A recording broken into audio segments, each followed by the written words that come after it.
दरियावाला गांव में सर्दी का मौसम अपनी चरम सीमा पर था। कड़ी ठंड और घने कोहरे ने सभी को घरों में कैद कर दिया था। घर से बाहर निकलना जैसे किसी जोखिम से कम नहीं था। किशन, जो एक चाय की दुकान पर काम करता था, घर से बाहर निकलने की तैयारी कर रहा था। रमा, उसकी पत्नी, जो पहले ही बहुत परेशान थी, ने उसे रोकते हुए कहा, किशन, आजकल तो ठंड बहुत बढ़ गई है। तुम बिना गर्म कपड़े के बाहर कैसे जाओगे? किशन ने मुस्कुराते हुए कहा, रमा, देखो, इस ठंड में मुझे बाहर तो जाना ही पड़ेगा। अगर हमें गुजारा करना है तो काम करना होगा। रमा दुखी होते हुए बोली, तुम खुद की सेहत का ख्याल रखना। हमारी हालत तो पहले ही ठीक नहीं है, अब ठंड भी बढ़ गई है। किशन ने रमा का दिल रखने के लिए कहा, सब कुछ ठीक हो जाएगा रमा।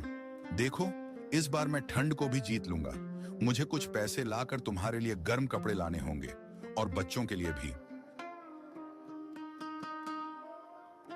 यह कहकर किशन घर से बाहर निकल गया, लेकिन ठंडी हवाएं उसके शरीर को और भी कठोर बना रही थीं।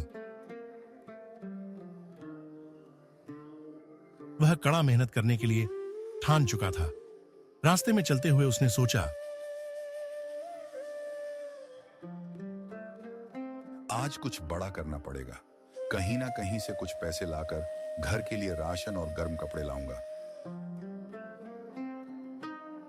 किशन सुबह से ही ठंड से जूझ रहा था।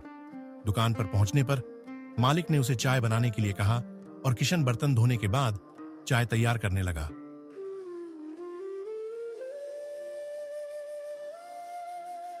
वह सोच रहा था, ठंड इतनी बढ़ गई है कि अब एक कप चाय ही राहत दे सकती है। जैसे ही उसने एक कप चाय ली, मालिक ने उसे रंगे हाथ पकड़ लिया और गुस्से में आकर बोला, क्या किशन, आज एक कप चाय पी ली? इसका मतलब तो यह हुआ कि तुम रोज 2 कप चाय के हिसाब से आधी सैलरी की चाय पी जाते हो। किशन घबराते हुए बोला, मालिक, मुझे बहुत ठंड लग रही थी। गलती हो गई, आगे से ऐसा नहीं होगा। मालिक ने चिढ़ते हुए कहा, अब से तुम्हारी सैलरी से चाय के पैसे काट लूंगा और फिर तुम्हें समझ में आएगा कि मुफ्त का सामान लेना कितनी बड़ी गलती है। किशन सिर झुकाकर बस यही कह पाया, मालिक, मुझे माफ कर दीजिए, आगे से ऐसा नहीं होगा। मालिक ने गुस्से में आकर उसकी सैलरी से आधे पैसे काट लिए और किशन को चुपचाप काम करने के लिए कहा। दिन भर की कड़ी मेहनत और सैलरी कटने के बाद किशन जब घर लौटा तो रमा ने देखा कि उसकी सैलरी पहले से कम थी। रमा ने चिंतित होकर पूछा, किशन, तुम इस बार बहुत कम पैसे लाए हो, क्या हुआ? किशन ने दुखी होते हुए कहा, मालिक ने आधी सैलरी काट ली है और ठंड इतनी बढ़ गई है कि घर का खर्च भी चलाना मुश्किल हो रहा है। रमा ने कहा, तुम्हारी सेहत का ख्याल रखना। ठंड में बाहर जाना बहुत मुश्किल हो रहा है। किशन ने फिर से उसे दिलासा देते हुए कहा, देखो रमा, कोई बात नहीं, सब ठीक हो जाएगा। इन पैसों से बच्चों के लिए गर्म कपड़े लाऊंगा और तुम्हारे लिए भी। अगले दिन किशन ने बहुत सी जगहों पर काम के लिए प्रयास किया। सबसे पहले उसने एक छोटी सी दुकान पर काम की तलाश की। दुकान में जाकर उसने मालिक से कहा, भैया, मुझे काम की बहुत जरूरत है। मेरे पास कोई काम नहीं है और घर में बच्चों के लिए कुछ नहीं है। कृपया मुझे काम दे दो, मैं बहुत मेहनत करूंगा। दुकानदार ने किशन को ऊपर से नीचे तक देखा और फिर खड़ा होकर बोला, मुझे माफ करना भाई, लेकिन अभी मेरे पास कोई काम नहीं है। दुकान पर सिर्फ एक आदमी ही काम करता है और मैं किसी और को रख नहीं सकता। किशन निराश होकर सिर झुकाकर बाहर निकल आया। वह सोचने लगा, क्या होगा अब? कहां से काम मिलेगा? फिर उसने एक फैक्ट्री में काम की तलाश की। वहां जाकर उसने एक और आदमी से कहा, भैया, मुझे काम चाहिए। मैंने सुना है यहाँ बहुत काम होता है। घर में बच्चों के लिए कुछ नहीं है और मेरी पत्नी भी बहुत परेशान है। क्या आप मुझे काम दे सकते हो?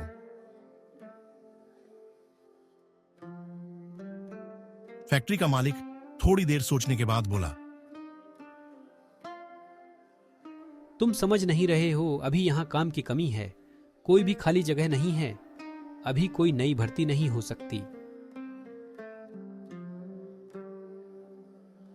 किशन का दिल टूट गया।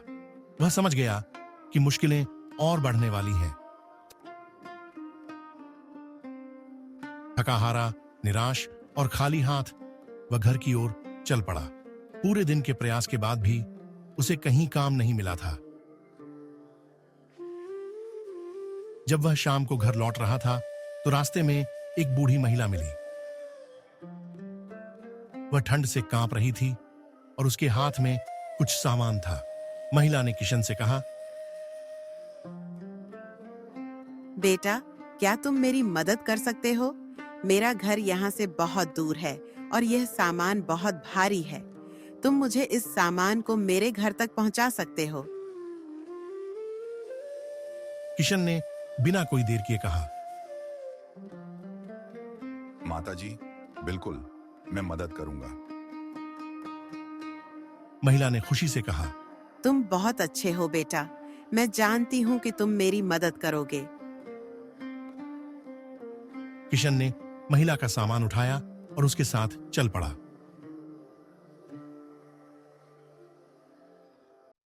जब वह महिला के घर पहुंचा तो महिला ने उसे धन्यवाद दिया और कहा, बेटा, तुम मेरी बहुत मदद कर चुके हो। अब मैं तुम्हारे लिए एक तोहफा देना चाहती हूँ। यह गाय लो। यह गाय बहुत दूध देती है। मुझे अब इस गाय का ठीक से ख्याल रखने की ताकत नहीं है, तो तुम इसका ख्याल रखो। किशन हैरान होकर बोला, माताजी, आप सच में मुझे यह गाय दे रही हैं? महिला मुस्कुराई और बोली, हाँ बेटा, यह गाय तुम्हारी मदद करेगी। इसे अच्छे से पालो और यह तुम्हारे परिवार के लिए बहुत फायदेमंद साबित होगी। किशन ने खुशी खुशी गाय ली और महिला का धन्यवाद किया। घर लौटने पर रमा ने देखा और पूछा, किशन, ये गाय कहाँ से आई? किशन ने पूरी कहानी बताई। रमा ने खुशी से कहा, अब हम इसका सही ख्याल रखेंगे। ये गाय हमारी मदद करेगी। अगले दिन से किशन ने गाय का अच्छे से ख्याल रखना शुरू कर दिया और गाय ने बहुत सारा दूध देना शुरू कर दिया। एक दिन